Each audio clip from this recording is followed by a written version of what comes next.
and I am absolutely delighted to have the privilege to introduce my dear colleague, Jim Bohannon, who's being honored this evening by the RTDNF with a special recognition First Amendment Award for his commitment to the communications industry and his steadfast support of the First Amendment. As editor and publisher of Talkers magazine, serving the rough and tumble arena of talk radio, I am no stranger to the complex world of free speech and the First Amendment. Complex it is, but it's also very simple.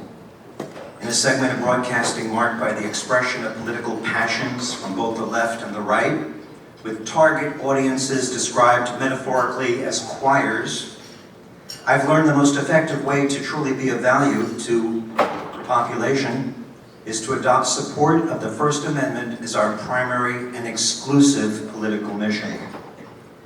The First Amendment is the very foundation, the bedrock, upon which we build every other concept that we consider to be American. Without a vital First Amendment, it doesn't matter what you call the nation or the color and design of its flag, there can be no true America. These days, the factions of our culture seem more committed to the attainment of victory than the attainment of truth.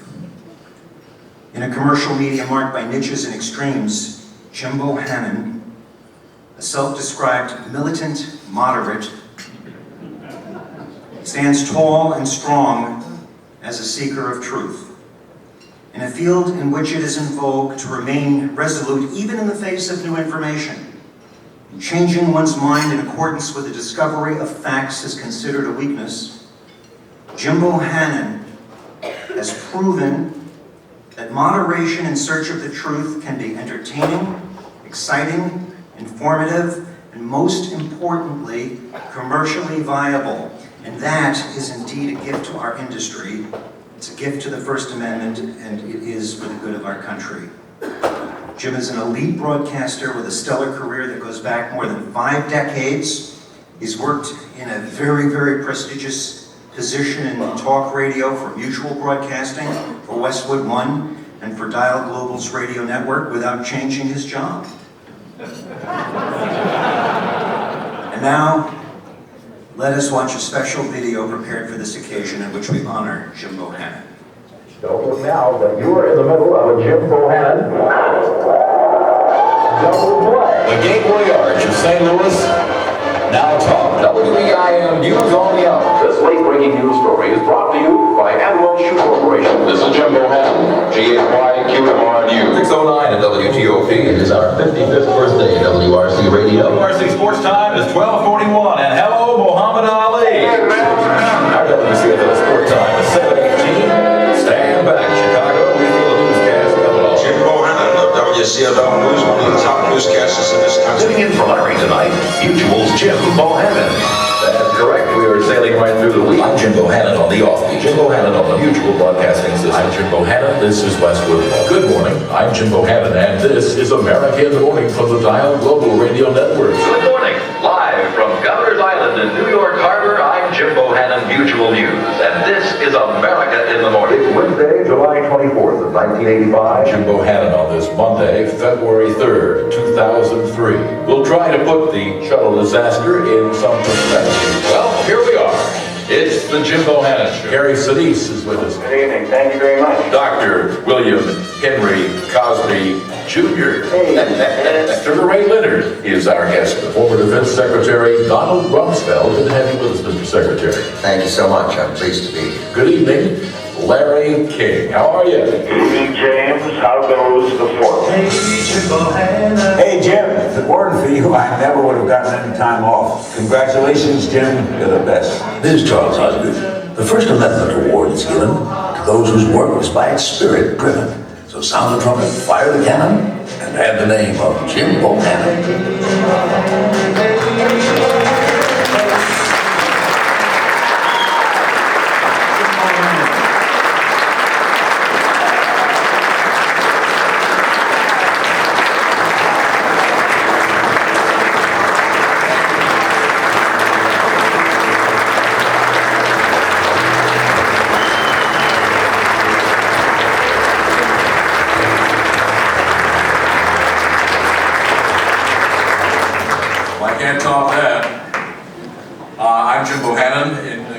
any doubts.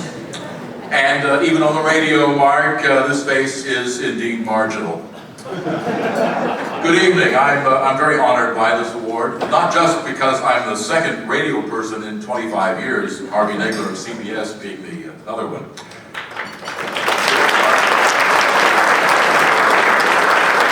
I'm no savior of the First Amendment, although I play one on the radio. I'm just a kid who grew up in the town of Lebanon, Missouri, who thought that he might meet girls if he could get on the local radio station. KLWT, which we called Keep Listening, We're Trying.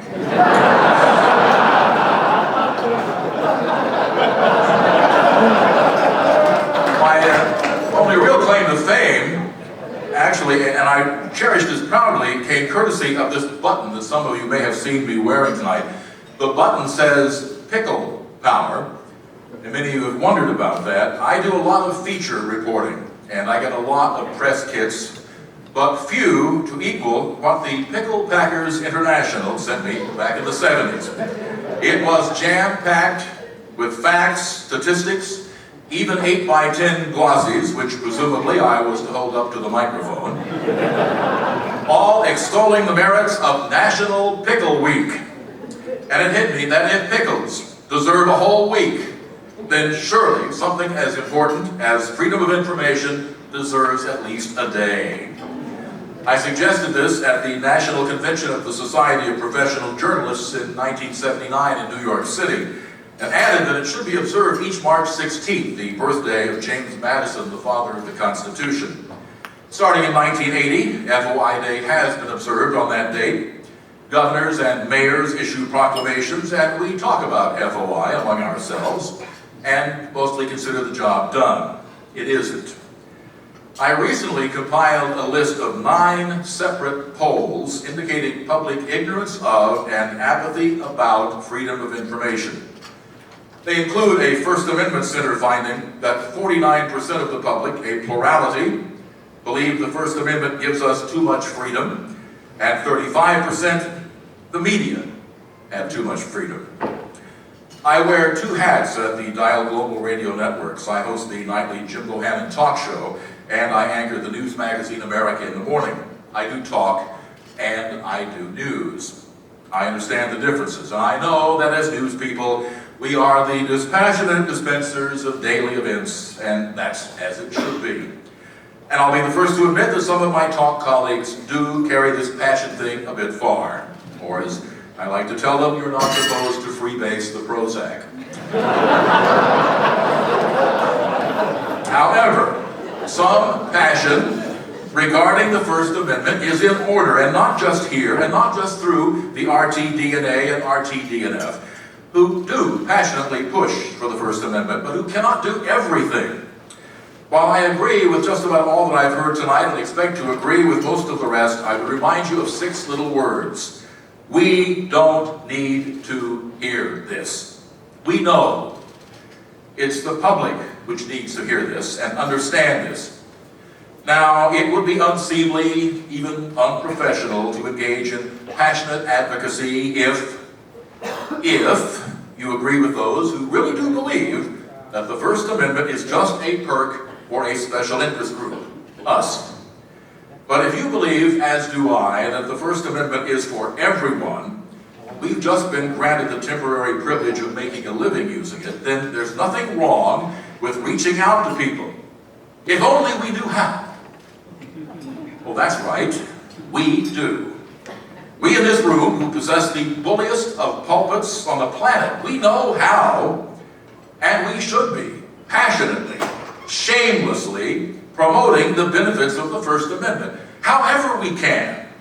We need to shout it from the rooftops and the news sets, using whatever we can, just like the pickle people do. Be creative. Think outside that box we keep hearing about. Everything has naming rights these days. How about promoting the Bill of Rights that way? Maybe the Smith & Wesson's Second Amendment. For the Fourth Amendment, perhaps WikiLeaks. They know about unreasonable searches. We at Dial Global, by the way, have dibs on the First Amendment. Whatever promotes. Get a First Amendment wardrobe malfunction. Come on, female anchors. We just asked for the letters FOI strategically placed on your bodies.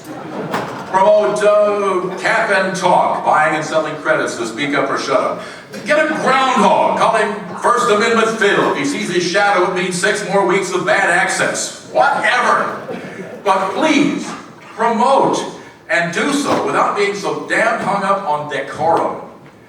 Now, foolishness aside, I really am afraid that we could lose this battle, and that once lost, it might never be retrieved. So, as you go forth from this hall tonight, if you remember nothing else about this evening, I want you to remember to loudly, passionately kick some First Amendment ass. And thank you for this award.